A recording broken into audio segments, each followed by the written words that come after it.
অতিলকাল আইয়ামু নুদাভিলুহা বাইনান নাস। কোরআন শরীফে আছে, আল্লাহ বলছেন আমি মানুষের অবস্থা দিন বদলাই, আমি আল্লাহ সময় বদলাই, সময় বদলাই। কোরআন শরীফে আছে সূরা হুদের মধ্যে আল্লাহ বলেন আমি কখনো বান্দাকে কষ্ট আর মুসিবতের পরে সুখ এনে দেই। আবার আল্লাহই বলছে আমি কখনো বান্দাকে সুখ আর আনন্দ আর ফুর্তির পরে দুঃখ এনে দেই, দুঃখ এনে দেই। হ্যাঁ হ্যাঁ, আমি আল্লাহ এনে দেই, অবস্থার পরিবর্তন করি। সুখের দুনিয়া কখনো দুঃখে ভরে যায়, দুঃখের দুনিয়া কখনো সুখে ভরে যায়। আনন্দ মুখর মানুষ হয়তো কখনো অজরে চোখের পানি ফেলে, আবার কাঁদতেছিল বান্দা হয়তো আবার কখনো আনন্দে হাসে। আল্লাহ বলেন আমি সময় বদলাই, আমি ঋতু বদলাই, আমি সময় বদলাই। একবার রাত আনি আবার দিন আনি, একবার আলো আনি আবার অন্ধকার আনি, একবার রোদ আনি আবার বৃষ্টি আনি, একবার সকাল বানাই আবার বিকেল বানাই, একবার দুপুর বানাই আবার রাত্রি বানাই। ঠিক তেমনি ভাবে প্রতি মুহূর্তে যেহেতু আমি আমার এই পৃথিবীতে অবস্থার পরিবর্তন করছি, তাহলে ইমানদার মনে রেখো, ঘাবড়ায়ও না। ইমানের বিজয়, কালেমার বিজয়, ইসলামের বিজয়, আল্লাহর দ্বীনের সম্মান, ওলামা, দ্বীনওয়ালা, কোরআনওয়ালা, সেজদাওয়ালাদের সম্মানের দিনও খুব কাছায় গেছে ইনশাআল্লাহ। তোমরা গুনাহ ছাড়ো, অসভ্যতার সীমা ছাড়ায় যাচ্ছ তোমরা। 24 ঘন্টায় যাদের এক ওয়াক্ত নামাজ পড়তে মন চায় না, নাফরমান সন্তান, মনে রাখিস সীমা ছাড়ায় যাচ্ছ। 24 ঘন্টা যারা নারী ছাড়া, ছবি ছাড়া, মোবাইলের উলঙ্গ দৃশ্য ছাড়া যাদের রাত কাটে না, দিন কাটে না, নাফরমান, মনে রাখিস সীমা ছাড়ায় গেছে। এটা বাড়াবাড়ি, বাড়াবাড়ি, এটা বাড়াবাড়ি। দিবানিশি যারা মদের আড্ডায়, নেশার আড্ডায়, মনে রাখিস নাফরমান, সীমা ছাড়ায় গেছে। ঠিক হবে না এটা। যে মালিক রোদ আনে সে মালিক বৃষ্টিও আনে, যে মালিক হাসায় সে মালিক কাঁদায়, সুখ যে মালিক দেয় দুঃখ সেই মালিকই দেয়, জীবন যে মালিক দেয় মৃত্যু সেই মালিকই দেয়, সুস্থতা যিনি দেয় অসুস্থতা তিনিই দেয়, হায়াত যিনি দেয় মৌত তিনিই দেয়। না ভিন্ন কেউ?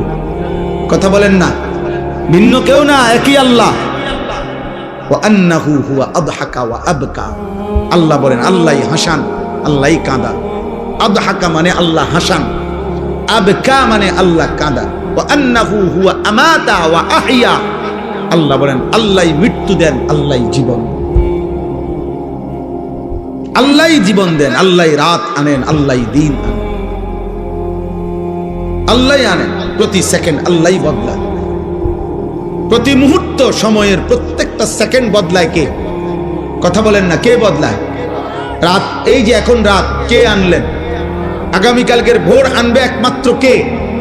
তিনি যদি রাত ধরে রাখে কারো ক্ষমতা নাই আলো আনবে, তিনি যদি আলো ধরে রাখে কারো ক্ষমতা নাই অন্ধকার আনবে। বলো ভাই, আফসোসের বিষয়, আফসোসের বিষয় আব্বা। এশার নামাজের টাইম হইছে, এই সময়ও যে ছেলেগুলো এখানে দাঁড়াইয়া ছিল, এমন অসভ্য বেয়াদব কেমনে হইল আব্বা? মুসলমানের ঘরে এত বড় বেয়াদব সন্তান কেমনে হইল? বাবার অপমান তুমি, মায়ের অপমান।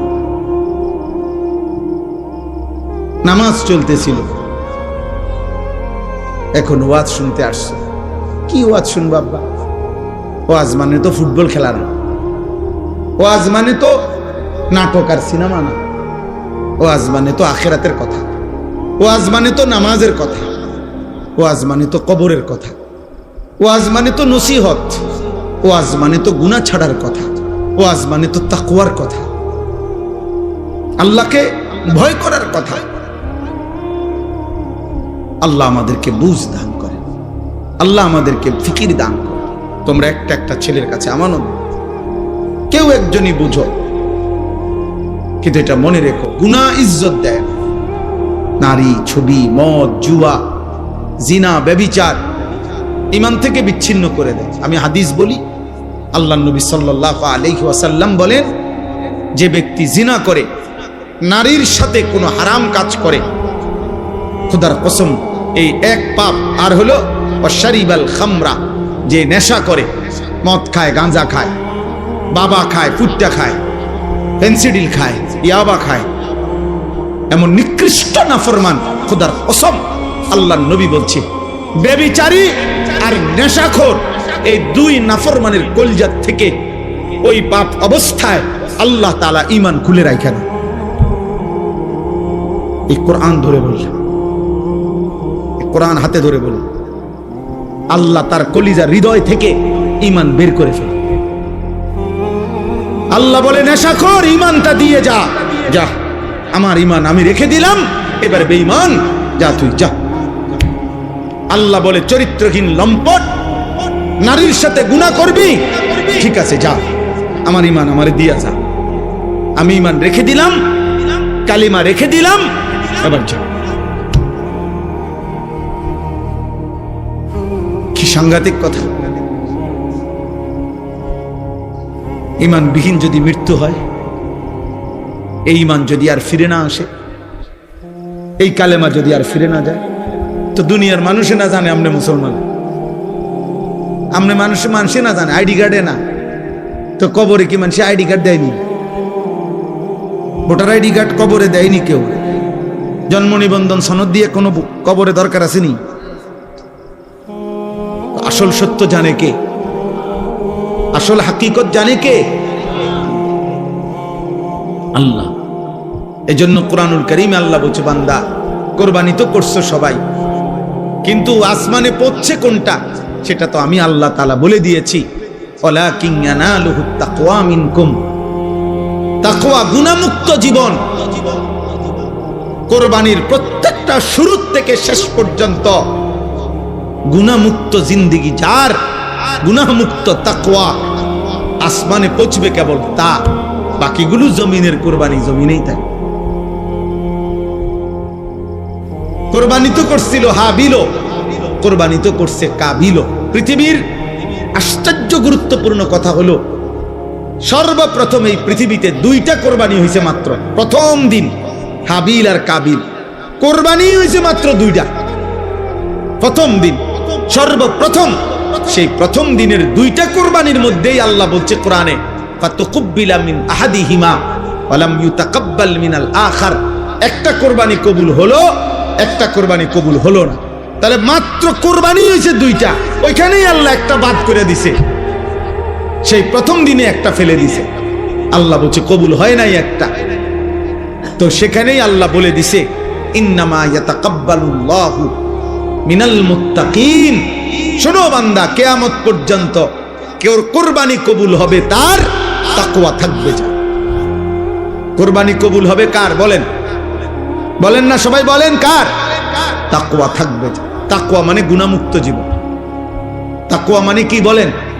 গুনাহমুক্ত জীবন। গুনাহমুক্ত জীবন, গুনাহমুক্ত। কি কি গুনাহমুক্ত? এক নাম্বার সম্পদ গুনাহমুক্ত।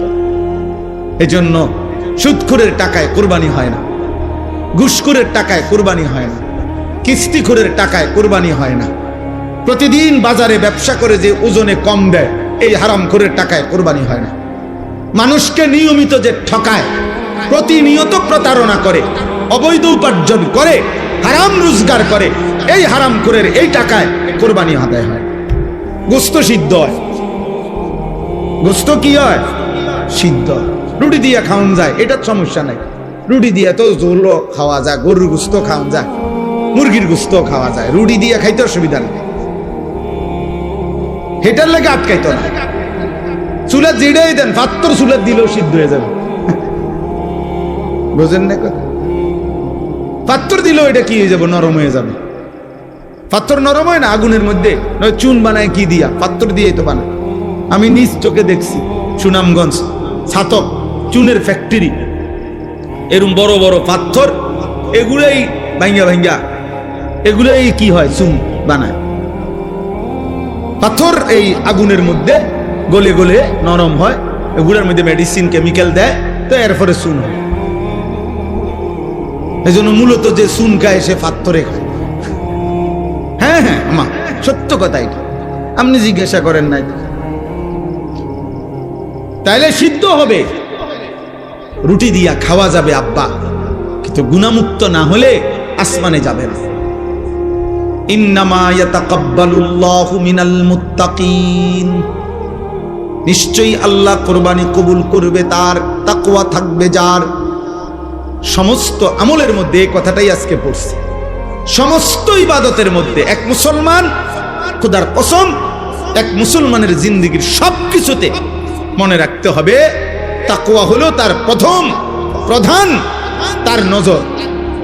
আমি মুসলমান, আমার ওযু, গোসল, নামাজ, রোজা, হজ, যাকাত, ঈদ, কুরবানি, জিকির, তেলাওয়াত, দান, সাদাকা, আমার ঘর, আমার সংসার, আমার বউ, আমার ছেলে মেয়ে, আমার বাজার, আমার ব্যবসা, আমার প্রবাস জীবন, আমার দেশের জীবন, আমার চাকরি, আমার রাজনীতি, আমার সংসার, যা করছি মুসলমান যদি পরিচয় থাকে তাকে খেয়াল রাখতে হবে গুনাহ যেন না হয়, গুনাহ যেন না হয়, গুনাহ যেন না হয়, গুনাহ যেন।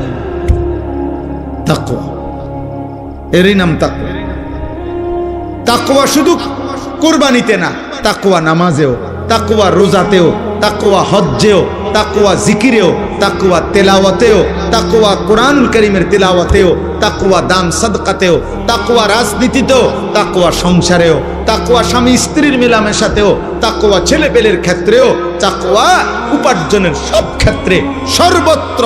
যুবক বলো, কিশোর বলো, নারী বলো, পুরুষ বলো, আমি হুজুর, আপনারা পাবলিক বলেন আর হুজুর বলেন, ওলি বলেন আর মুরিদ বলেন, যাই বলেন, মুসলমান মাত্রই জরুরি তাকওয়া, তাকওয়া, তাকওয়া, গুনাহমুক্ত থাকা। আমিও, আপনিও, আমিও কি হুজুরও, পাবলিকও, বক্তাও, শ্রোতাও, ছোট বড় সবাই গুনাহমুক্ত থাকা।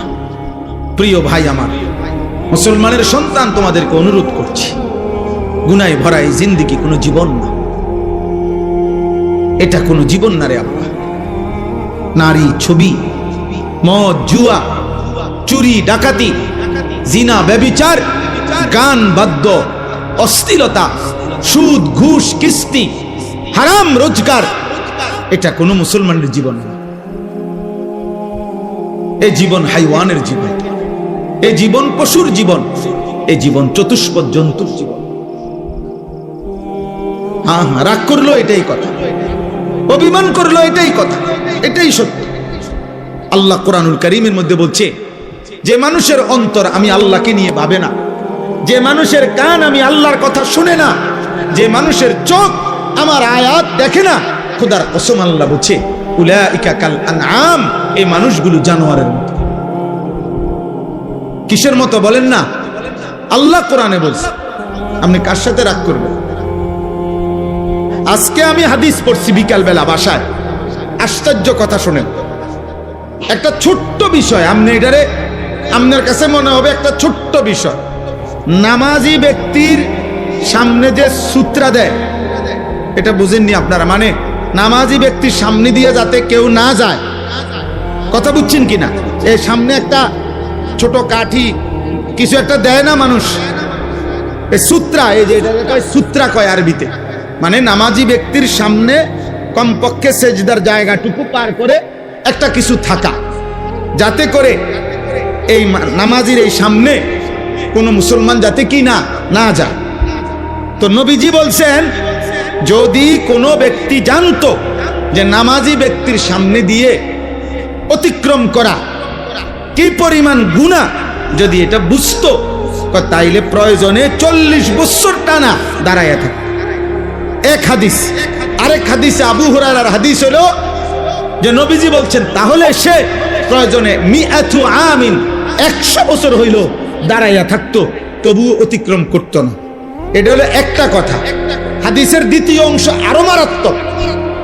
এই সামান্য এই বিষয়টা যে নামাজি ব্যক্তির সামনে দিয়ে যেন অতিক্রম না করে, নবীজি বলেন, তোমাদের নামাজের সামনে যদি কেউ অতিক্রম করতে চায়, তোমরা তাকে হাত দিয়ে প্রয়োজনে বাধা দাও। যদি বাধা না মানে, তাহলে তুমি তোমার শক্তি প্রয়োগ করো, মানে হাত জোর করে ধরে রাখো, যেন কোনোভাবে তোমার হাত ধাক্কাইয়া সে যাইতে না পারে। নবীজি বলেন এরপরে শব্দ ফাইন্নামা হুয়া শাইতানুন শাইতানুন, খোদার কসম নবী বলে এর সামনে দিয়ে যে লোকটা চলে যাইতেছে নিশ্চয়ই সে শয়তান। কারে বলছে? এ মানুষ এটারে বলছে, বলছে এটা শয়তান।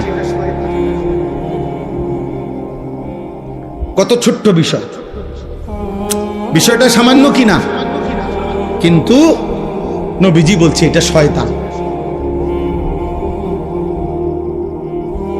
নামাজি ব্যক্তি সামনে দিয়ে গেল কেন? তাইলে যে রাসূল সাল্লাল্লাহু আলাইহি সাল্লাম নামাজি ব্যক্তির সামনে অতিক্রমকারী ব্যক্তিটাকে আর কোনো পাপ নাই, শুধু বেড়ান দিয়ে গেছে। আর এই কথা বুঝেন নাই? কি চুরি করছে এনে, এরে নবীজি বলছে এটা শয়তান।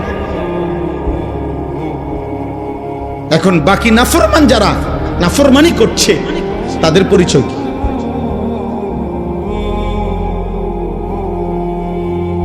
তাদের পরিচয় কি? নাউযুবিল্লাহ। দোস্ত আমার, বন্ধু আমার, ছেলেরা আমার, কেউ হয়তো তোমারে ধরতেছে না, কেউ হয়তো তোমারে ছুঁইতেছে না, কেউ হয়তো তোমারে ফিরাইবার মতো সাহস করছে না, ফলে তুমি যা ইচ্ছা তাই করে নষ্ট হয়ে যাচ্ছ। কিন্তু শেষ পর্যন্ত তো কেউ রে ছাড়াই তুমি কবরে যাইবা। একাকী সেদিন তুমি কেমনে শুইবা? কেমনে শুইবা? এই জন্য আজকে এটাই আমার বক্তব্য।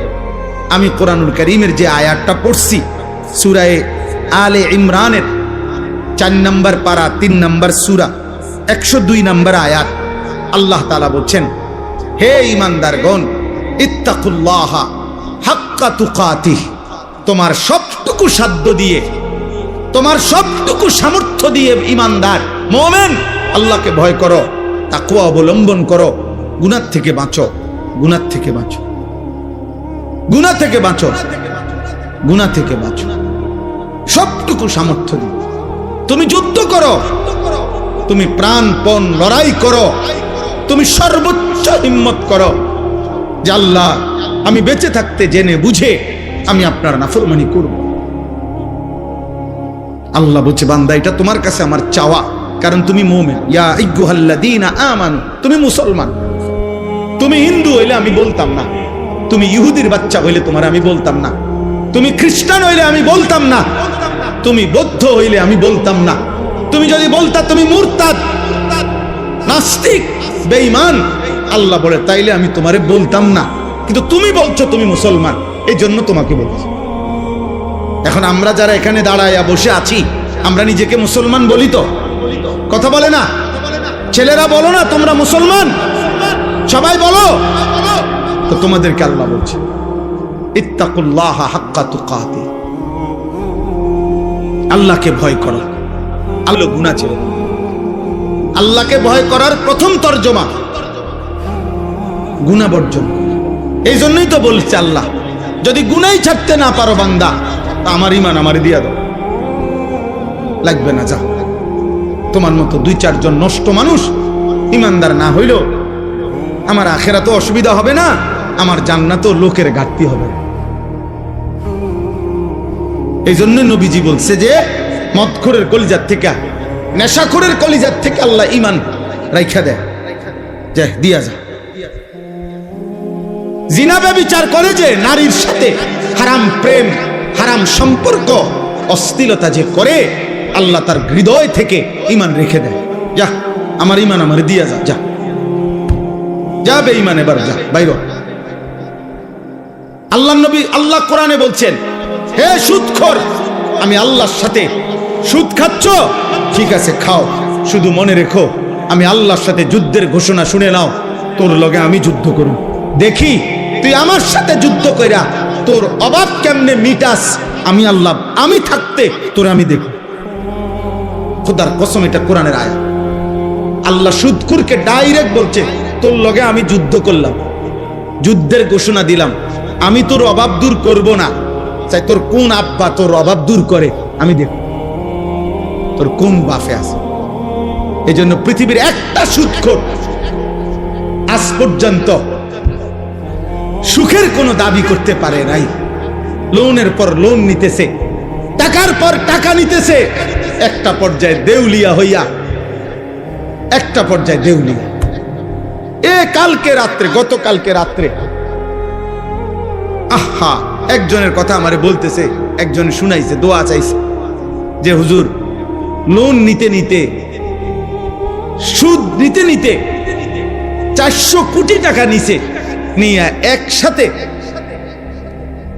বড় বড় প্রকল্প 6টা কোটি কোটি টাকা খরচ করে এক একটাতে ব্যয় করে সাজাইছে। এখন যারা টাকা নিছে দিছে উনারে, সবাই একসাথে টাকা খুঁজতেছে। এখন সে সুদের টাকা সুদ করবে নাকি বেচা কিনা কইরা টাকা উঠাবে, পুঁজি আনবো না লাভ আনবো, কোনো কিছু নাই। একেবারে কসম শুনাইতেছে যে শেষ পর্যন্ত এখন দেউলিয়া হইয়া বাড়ি ছাড়া। আর এই গত 3-4 মাস আগে স্ত্রী, ওই লোক বলতেছে আমার কাছে চোখের পানি ফেলার মতো, বলতেছে হুজুর, উনার স্ত্রীর পায়ে ধরে রয়েছে, বউয়ের পাও ধরে রয়েছে ওই কোটি কোটি টাকার মালিক, যে তুমি আমারে ছেড়ে যাইও না, আমার এখন আর কিচ্ছু নাই।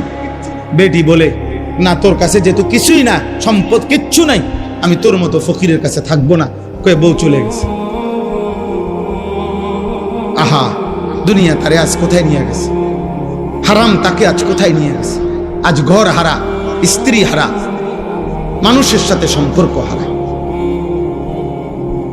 এই জন্য গুনাহ ইজ্জত দেয় না আব্বা, আজ না হোক কাল লজ্জিত করে। এটাই আমার শেষ কথা।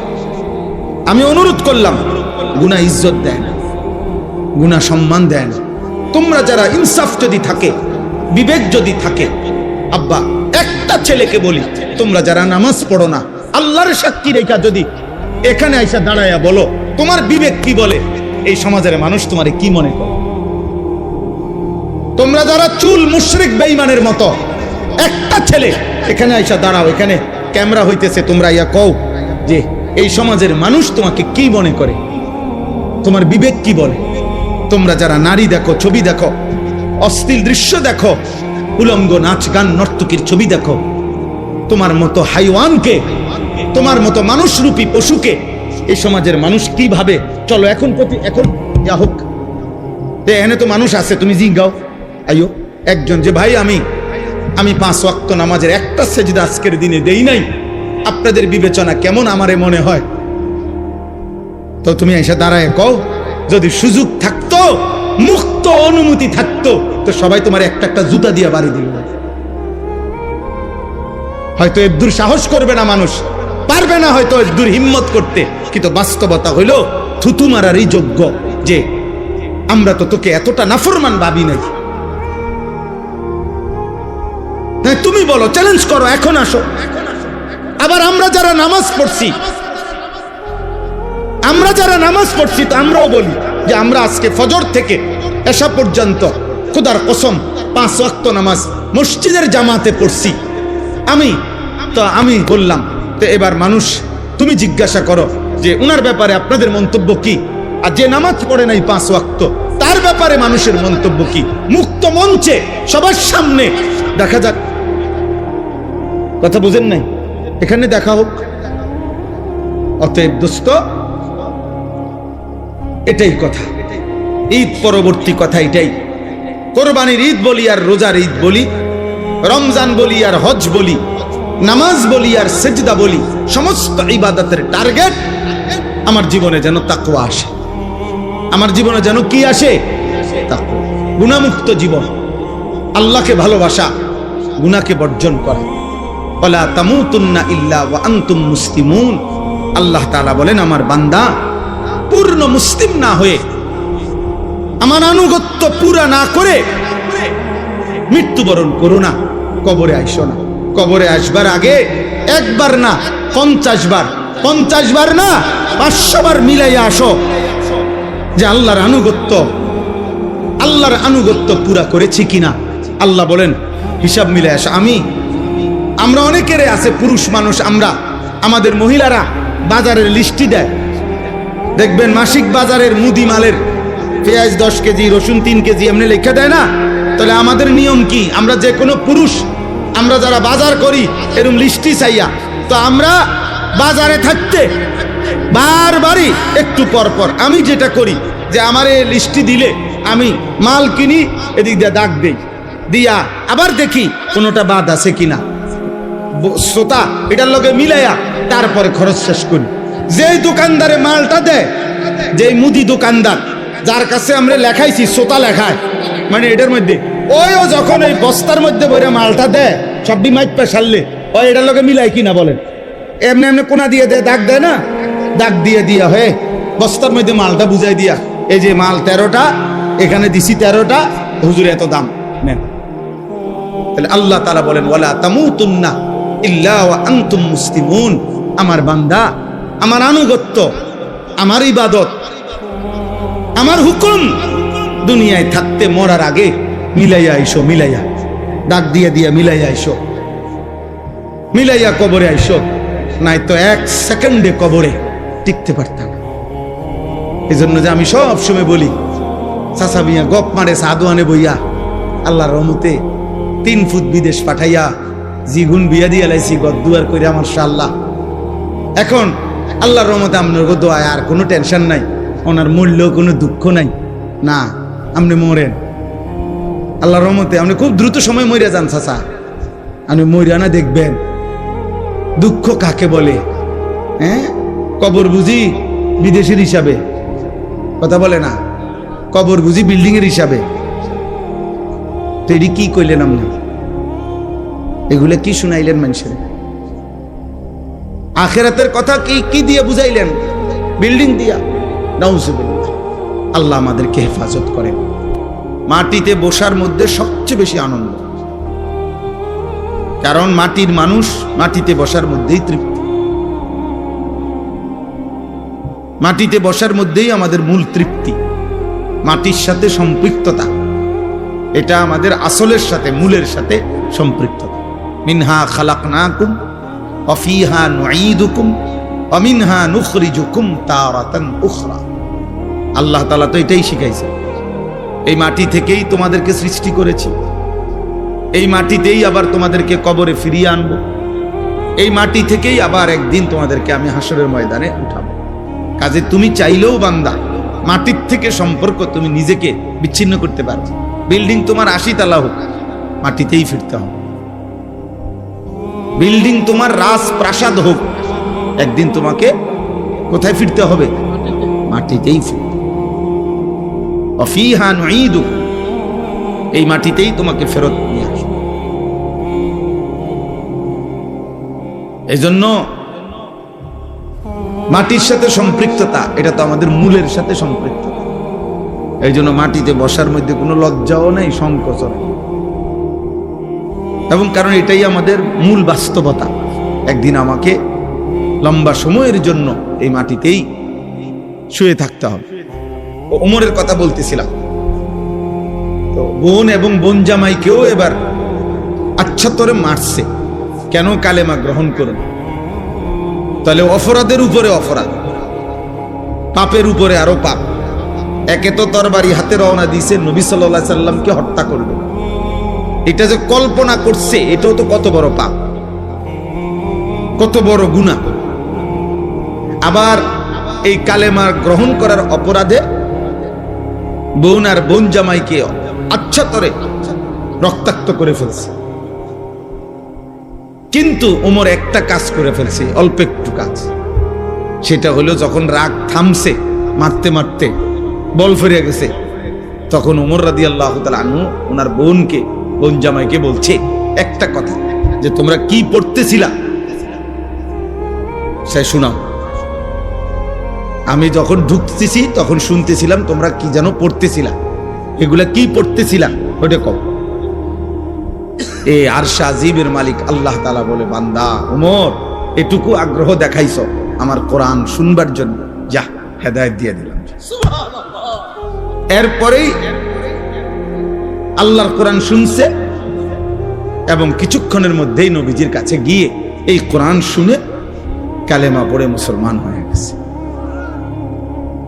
তাহলে একটু আগ্রহ দেখাইছে, ফাঁকে দিয়া এতক্ষণ তো যা করছে সব উল্টা পাল্টাই করতেছিল, কিন্তু এখানে এসে একটু আগ্রহ দেখাইছে যে কি পড়তেছিলি তোরা সেটা শোনা।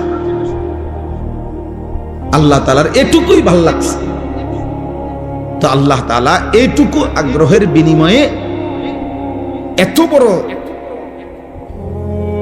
গুনাহ করতে রওনা দিছে, হত্যা করবে নবীকে, নাউজুবিল্লাহ। এত বড় পাপের সংকল্প করে যে রওনা দিছে, এবং এখনো বোন আর বোন জামাইকে এভাবে মারছে, অন্যায় করছে, কিন্তু ওই যে বললাম একটু আগ্রহ দেখাইছে, আল্লাহর কথা শুনতে চাইছে, আল্লাহ তাআলা এর বরকতেই হেদায়েত দিয়ে দিয়েছে।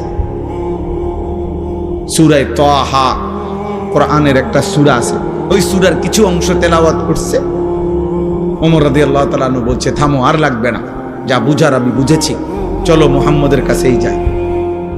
তো বোন আর বোন জামাই বলছে, কেন যাইবা? বলছে, আর গর্দান নিতে না, এবার আমার গর্দানই মুহাম্মদের কদমে দিয়ে দাও। তে এরপরে কালেমা পড়ে মুসলমান হয়েছে।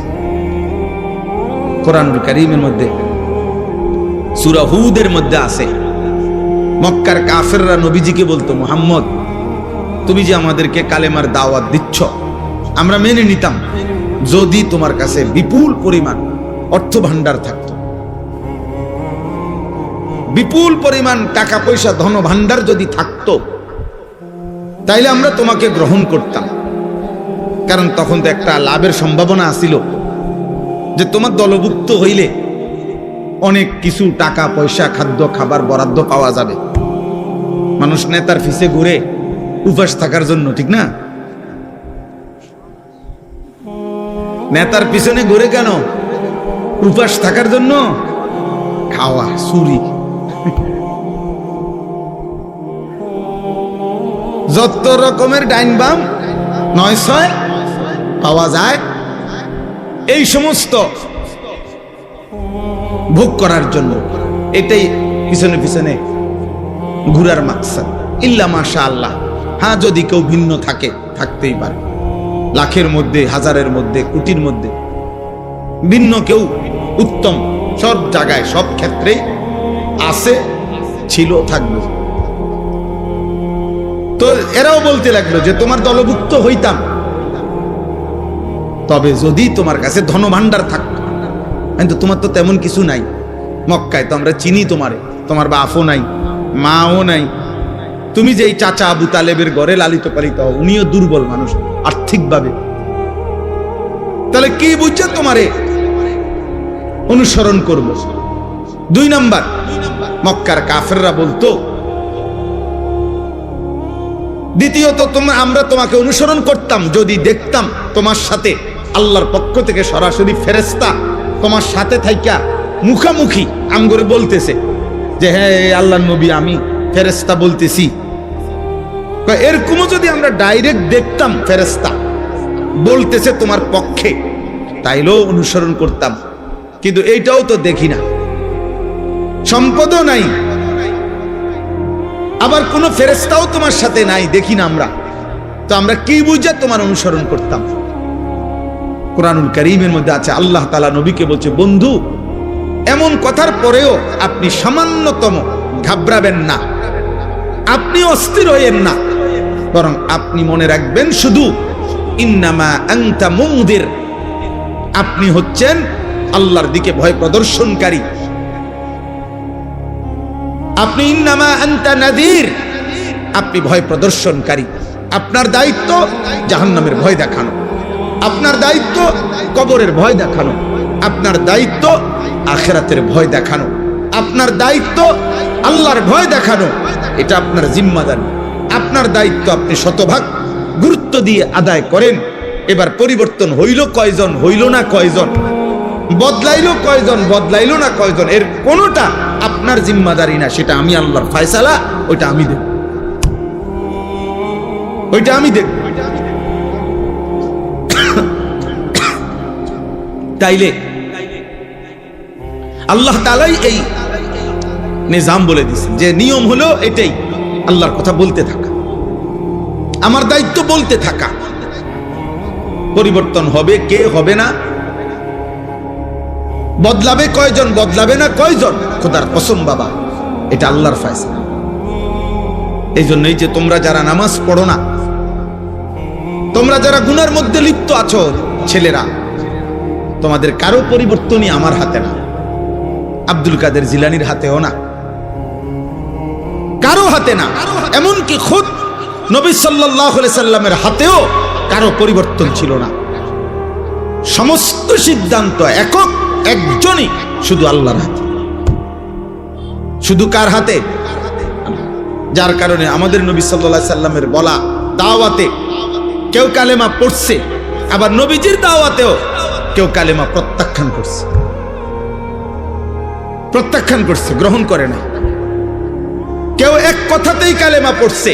আবু বকর সিদ্দিক রাদিয়াল্লাহু তাআলা আনহুকে প্রথম যখন দাওয়াত দিছে নবীজি, প্রথম কথাতেই আবু বকর কালেমা পড়ে মুসলমান হয়েছে। মানে দুই কথা কোন লাগছে না। আবার কাউকে 23 বছর পুরা বুঝাইছে। নবীজি সাল্লাল্লাহু আলাইহি সাল্লামের ইন্তেকাল পর্যন্ত 23 বছরেও ওই নাফরমান কালেমা গ্রহণ করে না, বরং 23 বছরই বিরোধিতা করে গেছে। তাহলে কি বোঝা গেল? ফয়সালা কার হাতে? আল্লাহর হাতে, আল্লাহর হাতে। নবীজি সাল্লাল্লাহু আলাইহি সাল্লাম বলেছেন যতজনকে, আশা করছেন সবার জন্যই কালেমা। নবীজি একজন উম্মত কালেমা ছাড়া থাকুক, নবীজি সাল্লাল্লাহু আলাইহি সাল্লাম এক সেকেন্ডের জন্য এটা চায় না। একজন উম্মত জাহান্নামে যাক, আল্লাহর নবী বলছে উম্মত আমি কোনোদিন স্বপ্নেও এটা চাই না। আমি চেয়েছি আমার শেষ উম্মতটাও জাহান্নাম থেকে বেঁচে যাক, জাহান্নাম থেকে বেঁচে যাক। নবীজি বলছে আমি তো চূড়ান্ত খুশি হব সেদিন আমার আল্লাহর নিকটে আমার শেষ উম্মতটাকেও জাহান্নাম থেকে বাঁচাইতে পারবো যেদিন। এইভাবে নবী সাল্লাল্লাহু আলাইহি সাল্লামের আগ্রহ ছিল। ফালাআল্লাকা বাখিউন নাফসাকা আলা আথারিহিম। তাহলে আমার কথা এটা, নবীজিকে আল্লাহ বলছে বন্ধু ফালাআল্লাকা বাখিউন নাফসাক। মানুষগুলো ঈমান আনতেছে না, পরিবর্তন হচ্ছে না, গুনাহ ছাড়তেছে না, আল্লাহর নাফরমানি ছাড়তেছে না। এই অস্থিরতা পেরেশানিতে আপনি কি মরে যাবেন নাকি? মানে নবীজির অস্থিরতা এত বেশি ছিল যে খুদ আল্লাহ তাআলা নবীজিকে সান্ত্বনা দিছে, বন্ধু আহার একটু থামেন, একটু বিশ্রাম করেন, আপনি তো দেখতেছি মরে না যাবেন। বলতে বলতে কানতে কানতে উম্মতের জন্য নবীজির কান্না আল্লাহ থামাইছে, নবীজির পেরেশানি আল্লাহ থামাইছে, নবীজির অস্থিরতা মহান আল্লাহ তাআলা থামাইছে। কোরআনে আছে আল্লাহ তাআলা বলছে ফাইন্নাল্লাহা ইউযিল্লু মান ইয়াশা ওয়া ইয়াহদি মান ইয়াশা ফালা তাযহাব নাফসুকা আলাইহিম হাসারাত। দোস্ত এদিক সেদিক তাকায়েন। শ্রোতা আসলে আরো ছেলেরা আসবে, কেউ বসবে, প্রত্যেকের যদি আপনি চোখে তাকায়া দেখতে হয় বুঝতেন না। এখানে আসুক হাতি আসুক নলে মানুষ আসুক, বুঝেন না কথাটা? যেই আসুক উনি ওর মতো আসুক, মানুষ হোক আর হাতি হোক, এটা দেখার কিছু নেই। মনোযোগ চাই, আমি তো এটাই বুঝাইতে চাইতেছি। মনোযোগ জরুরি, আগ্রহ জরুরি, আল্লাহর কথার প্রতি আগ্রহ জরুরি। সাহাবায়ে কেরাম বলেন আমরা যখন নবীজির কথা শুনতাম মনে হইতো যেন আমরা গাছের ডাল, এরকম মজবুত মোটা ডাল, যে ডাল নড়ে না এক সেকেন্ডও, এরকম গাছের ডালের মতো স্থির হয়ে থাকতাম। মনে হইতো যেন আমাদের মাথার উপরে আইসা পাখি বসছে। পাখি একবার নড়েও না, কারণ আমরা তো মাথা নাড়াইতাম না, কাঁধ নাড়াইতাম না, এমন স্থির থাকতাম। সাহাবী বলছে আমরা মনে হইতো যেন নবীজির সামনে এভাবে বসতাম কখনো কখনো বয়ান শুনতে, যে মনে হইতো যেন আমাদের মাথাটা কাইটা আলগা করে রাখছে, কারণ শরীরের সাথে থাকলে না মাথা নাড়াইতো, মাথাই যেন ভিন্ন, অর্থাৎ এত স্থির। এভাবে বর্ণনা করছে ওনারা। এই প্রচন্ড পরিমাণ আগ্রহ এর কারণে আল্লাহ তাআলা ওনাদের জিন্দেগি পরিবর্তন করছেন এবং ওনাদের দ্বারাই আল্লাহ তাআলা বিশ্বময় ইসলামের খেদমত নিয়েছেন। আমরা তো অধিকাংশ মুসলমান আব্বা নিজের এই পেট পিঠ, নিজের এই ছোট্ট একটু শরীর, এটুকুর সাজ সজ্জা, এটুকু শরীরের আরাম আয়েশ ভোগ বিলাসিতা, এই পেশাব পায়খানা আর এই পেটের চাহিদা আর লজ্জাস্থানের চাহিদা, আহা, বহু নিকৃষ্ট মানুষের জিন্দেগির 24 ঘন্টা হয় পেটের চাহিদা নয় লজ্জাস্থানের চাহিদা। এই দুই চাহিদার জন্যই জীবন শেষ, রাত শেষ হয়, দিন শেষ হয়, মাস যায়, সপ্তাহ যায়, আল্লাহ কোথায়, নবী কোথায়, ইসলাম কোথায়, দিন কোথায়, ধর্ম কোথায়, আখেরাত কোথায়, কিচ্ছুর কোনো দাঁড় দাঁড়ে না। হয় পেটের ক্ষুধা আর নাই তো লজ্জাস্থানের ক্ষুধা। এই হাইওয়ান মনে করছে আর 10টা চতুষ্পদ জন্তু জানোয়ারের মতো আমার জীবনও এটাই, আমার জীবনও এটাই, পেটের ভোগ, লজ্জাস্থানের ভোগ, এই দুই চাহিদা পূরণ করে। দিনভর হয়তো খায় নয়তো মোবাইল টিপে, খাইলে পেট ভরে আর মোবাইল দেখলে লজ্জা, নারীর চাহিদা, লজ্জাস্থানের চাহিদার জন্য অশ্লীল ছবি, উলঙ্গ দৃশ্য, জিনা ব্যভিচারের দৃশ্য এই দেখে। মানে হাইওয়ান শুধু এই দুই জিনিসের পিছনেই জিন্দেগি শেষ, আর জীবনের কোনো উদ্দেশ্য নাই, আসা যাওয়া নেই। কিন্তু সত্যিকার মুমিন যে, তার কলিজায় সারাক্ষণ আখেরাতই থাকে, তার ফিকির আখেরাত, তার ফিকির আখেরাত। হাদিসের মধ্যে আছে সাহাবায়ে কেরাম বলতেন নবীজিকে দেখলেই মনে হইতো সারাক্ষণ কি যেন ভাবতেছে। নবীজির চেহারা মোবারকের দিকে তাকাইলেই মনে হতো মুতাওয়াসিল আল আহজান দাইমাল ফিকর, সারাক্ষণ তিনি চিন্তাই করছেন, ফিকিরই করছেন কিভাবে আমার একটা একটা উম্মতকে জাহান্নাম থেকে বাঁচানো, আর কেমনে বললে, আর কি বললে, আর কিভাবে বললে, আর কতভাবে বললে, আর কি কি উদ্যোগ নিলে আমার উম্মত জাহান্নাম থেকে বাঁচবে, নামাজ পড়বে, আল্লাহ চিনবে। এই ফিকিরই সারাক্ষণ নবীজি সাল্লাল্লাহু আলাইহি সাল্লাম করতেন, এই ফিকিরই করতেন। একজন বাবার এটাই উচিত, একজন মার এটাই উচিত, একজন মানব দরদি সমাজ সেবক তার মূল দায়িত্ব এটাই ভাবনা যে মানুষ কেমনে জাহান্নাম থেকে বাঁচবে,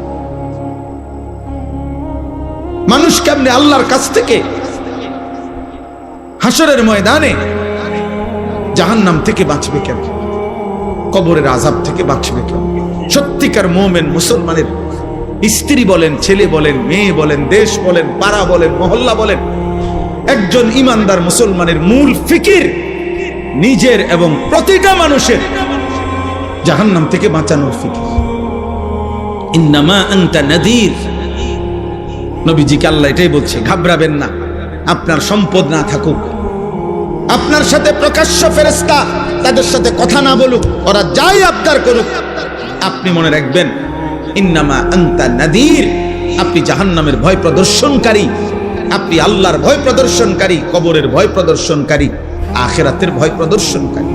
এটাই আপনার দায়িত্ব, আপনি বলতে থাকেন। আমি এখানে আজকেও আইসা মনে হইল কত বছর হয়, 2006 সাল বা 5 সালে, 2006 সাল হবে খুব সম্ভব, আমি প্রথম আপনাদের এই আলগি গ্রামে আসছি বিল্লালদের বাড়ির মাহফিলে। তাইলে আজকে 2026 সাল, বরাবর 20 বছর, বরাবর 20 বছর। এই 20 বছরের ভিতরে খুব কম বছর বাদ গেছে আমি আসছি না, কমপক্ষে 2-3 বছর মনে হয় না এরকম গ্যাপ গেছে, মনে হয় না, টানা এ কোনো না কোনো পারফাসে, এখানে হোক আর ওই পাড়া হোক আর এই পাড়া হোক, ছেলেরা করুক আর বুড়ারা করুক, হুজুররা করুক আর জওয়ানরা করুক, কোনো না কোনো মাহফিলে আসা যাওয়া ছিল। তাহলে 20 বছর পরেও আজও ওই একই বক্তব্য, একই কথা, যে হুজুর মাদকের বেড়ে গেছে, জুয়া বেড়ে গেছে, অশ্লীলতা বেড়ে গেছে, নেশা বেড়ে গেছে, তার মানে প্রতিনিয়ত এই পাপ, গুনাহ, এই অশ্লীলতা, এই বেহায়াপনা। কারণ আমরা অল্প কয়েকজন মানুষ হয়তো ভাবি মানুষকে গুনাহ থেকে ফিরাবার, আর সংখ্যাগরিষ্ঠ একটি জাতির, একটি দেশের, একটি রাষ্ট্রের, একটি সমাজের সংখ্যাগরিষ্ঠ মানুষ চায় অশ্লীলতা আরো বেড়ে যাক, অসভ্যতা বেড়ে যাক। তাহলে এত বিপুল মানুষ যদি নাফরমানি ছড়িয়ে দেয়, একজন দুইজন মিলে কদ্দুর ঠেকাবে? একটা সাগরের ঢেউ তো 2-4 টুকরি মাটি দিয়া ঠেকানো যায় না। একটা নদীর ঢেউ তো আব্বা 2-4 টুকরি মাটি দিয়া বাদ দেওয়া যায় না, বাদ দেওয়া যায় না। কক্সবাজারের উত্তাল ঢেউ বঙ্গোপসাগরের, এটা আমরা মাটি কাইটা বেড়া দিলে, বাদ দিলে তো আটকাবে।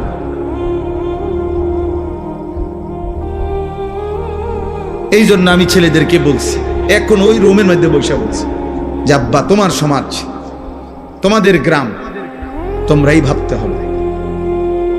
আমি আরেক জায়গার থেকে আসছি, আরেক জায়গার থেকে এসে আবার চলে যাব, কিন্তু যার যার সমাজ, যার যার বাবা মা, যার যার সমাজের অভিভাবক, ওনাদেরই দায়িত্ব ওনাদের সমাজের সন্তানদেরকে আল্লাহর দিকে ফেরানো।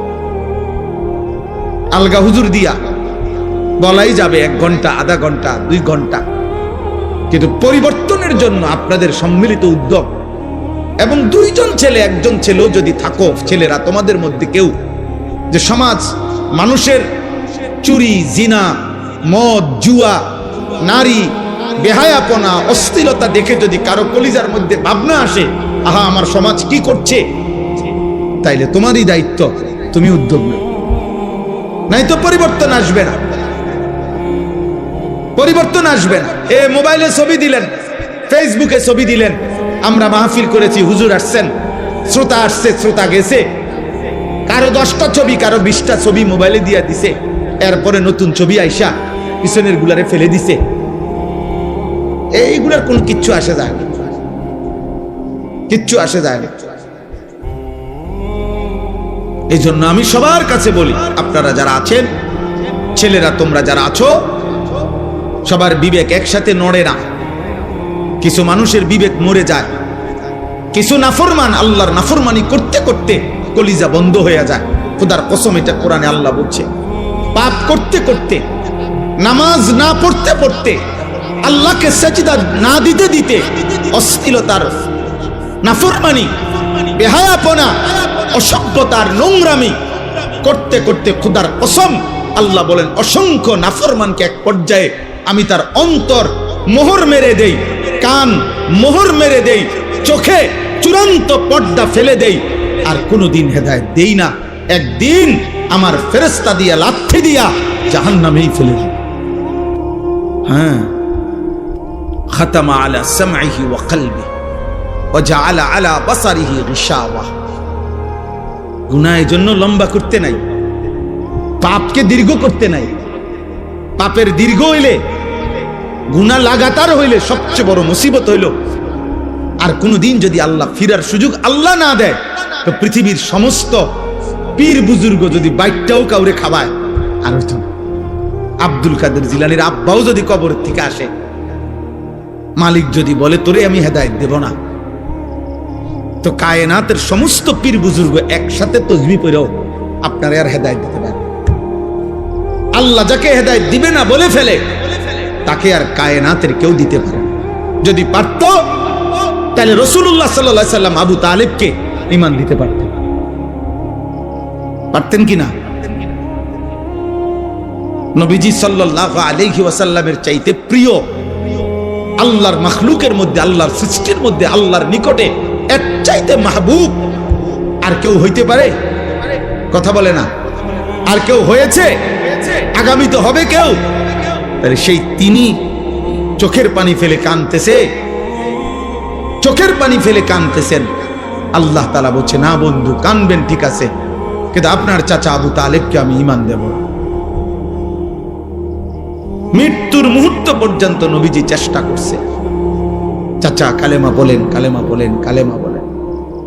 কুল লা ইলাহা ইল্লাল্লাহ কালিমাতান আশহাদু লাকা বিহা ইনদাল্লাহ। ওই যে মোবাইল ধরে রাখছে, এই এই বেটা ফালতু মানুষ, সেটা নামান। শোনেন নাই আপনি মোবাইল ধরতে নিষেধ করছি,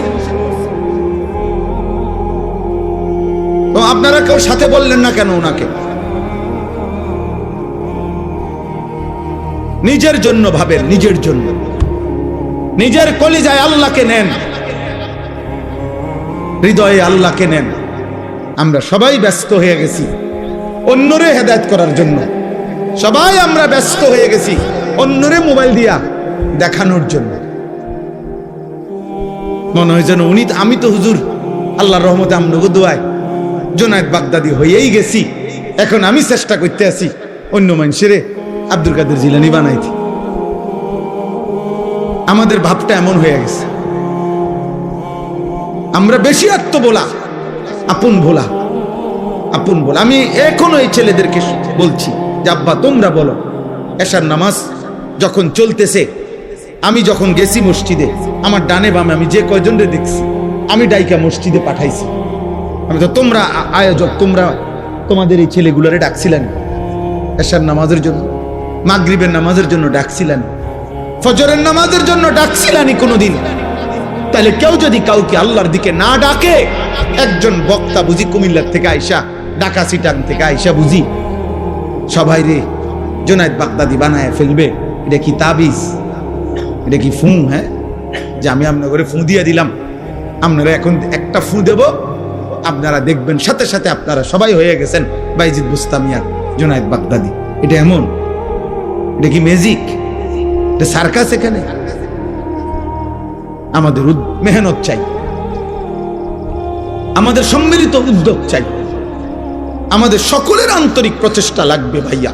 আলহামদুলিল্লাহ, এটা এখন সুখের খবর, সফলতা, সুখবর এটা যে সারা বাংলাদেশে এখন পিচ্ছি পিচ্ছি ছেলেরা, সারা বাংলাদেশে আলহামদুলিল্লাহ। এটা বৃষ্টি আসার আগে ঠান্ডা বাতাস বয়, এটা নিয়ম। বৃষ্টির আগের বাতাস সবাই টের পায়, বুঝে। বৃষ্টির আগের বাতাসটাই ভিন্ন রকম হয়, বাতাসটা এত ঠান্ডা যে বাতাস এটা গায়ে লাগলেই মানুষ বুঝে বৃষ্টি আসতেছে। ঠিক তেমনি ভাবে সারা বাংলাদেশে তো আমরা আলহামদুলিল্লাহ দৌড়াই। আমরা দেখি এখন ক্লাস 6-এ পড়ে, 7-এ পড়ে, 8-এ পড়ে, এমন ছোট ছোট বাচ্চারাও আল্লাহর কোরআনের মাহফিল, দ্বীনি মাহফিল, এরকম নওজোয়ানরা, ছোট ছোট কিশোর বাচ্চারা মাহফিলের আয়োজন, দ্বীনি মজমার আয়োজন করতেছে। ইনশাআল্লাহ এটা বোঝা যায় যে ঠান্ডা বাতাস বইতেছে, আগামী দিনে ইসলামের পতাকা পৃথিবীময় উড়বে ইনশাআল্লাহ। দেখি সমাজ উল্লেখযোগ্য পরিবর্তন হবে। আমি বললাম একদিন পৃথিবীতে ইসলামের যখন চূড়ান্ত বিজয় ছিল, তখন দুষ্ট চরিত্রের মানুষকে মানুষ অবজ্ঞার দৃষ্টিতে দেখত। আজ যখন গুনার মাত্রা বেড়ে গেছে, তখন আপনাদের চোখে হুজুর আর মোল্লা এখন আপনাদের কাছে দুর্বল মনে হয়। কিন্তু একদিন ইনশাআল্লাহ মালিক যখন চাইবে অবস্থার পরিবর্তন হবে, তখন আমি বললাম প্রত্যেক সমাজে, মনে রাখো ছেলেরা, তোমরা যারা চরিত্রহীন, বেনামাজি, মদখোর, নেশাখোর, গাঁজাখোর, ফুট্টাখোর, বাবাখোর, ইয়াবাখোর, সুদখোর, হারামখোর, কিস্তিখোর, লোকে তোদেরকে দেখলে থুতু মারবে, থুতু মারবে, থুতু মারবে। মনে রাখে, লোকে তোদেরকে দেখলে থু দিবে, থুতু মারবে ইনশাআল্লাহ। মনে রাখিস, আমি বললাম, বলবে ওই দেখ হারামখোর, বলবে ওই দেখ সুদখোর, বলবে ওই দেখ ফুট্টাখোর, বাবাখোর, দেখ। এইভাবে ইশারা দিয়ে দেখাবে। ইনশাআল্লাহ পরিবর্তন স্পষ্ট বুঝাই যাচ্ছে, স্পষ্ট বুঝা। এখানেও এসে এরা দেখলো, একসাথে হয়েছে যারা, সব ছোট ছোট ছেলে, মাশাআল্লাহ, ছোট ছোট ছেলে ফিকির করছে, মাহফিলের আয়োজন করছে। এটা পরিবর্তনের সম্ভাবনা, একদিনেই সব বদলে যাবে। তাহলে নবী সাল্লাল্লাহু আলাইহি সাল্লামের মতো শ্রেষ্ঠতম নবীও 23 বছর মেহনত করতে হতো না। বুঝেন নাই কথাটা? এই জন্য আমি সমস্ত ছেলেদেরকে, তোমাদেরকে বলতেছি, বাবা, অচিরেই দেখবা তোমরা, আমি বললাম